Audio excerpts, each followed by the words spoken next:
But the point is that the RLPA is your association, and in those types of adverse circumstances, you can always count on us to be there when you need our help. Our only interest is your welfare and assisting you to ensure that rights are respected and that your football career is as smooth as it can possibly be. And while it's true that most of our activities are undertaken on behalf of NRL players rather than NYC players, and I certainly hope none of you ever find yourself before the Anti-Doping Tribunal, I trust I've given you some idea of how NYC players can also benefit from our assistance. In fact, just following on from that, I also was talking to an NYC player who played in the competition in 2010, is still playing in 2011. He came to our camp last week and gave me a call this week because he still had some residual contractual issues that he needed to resolve with the club that he was at last year. So once again, that is an example of where NYC players really should be aware of our association and use us because we're happy to help you in sometimes circumstances which are tough for you to raise with your club and also sometimes very difficult to understand because we're dealing with complex issues here. Anyway, what I should have said from probably the start is congratulations to you all on even being here. It shows that you've now become the rookie class of 2010-2011 and your talent as footballers has provided you with a tremendous opportunity.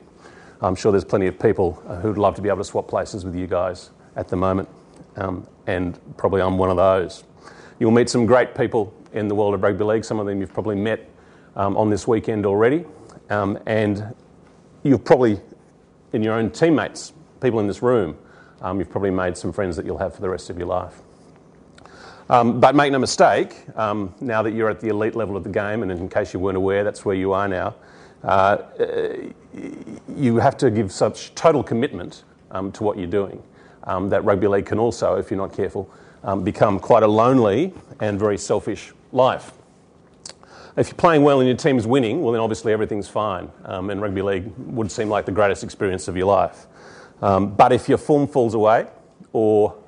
you suffer some sort of terrible injury, or you lose your place in the team, or down the track the media gives you a hard time, or you're having difficulties perhaps outside the game. Maybe you're having some financial issues, maybe you've got some relationship problems, maybe you're just having trouble finding somewhere to live, then it can be very optimistic to think that any of your teammates or anyone in the coaching staff at your club is really going to be too concerned or have time to sit down with you and talk through those things. I know you've got welfare officers at clubs and some of them are here today and they do a fantastic job. But your teammates in particular are going to have a focus on training hard and being the best footballers they can be, and they'll expect your focus to be pretty much the same. In addition,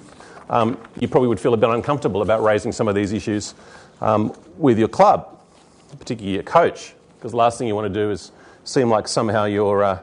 not cutting it or draw unnecessary attention to yourself that you don't actually need.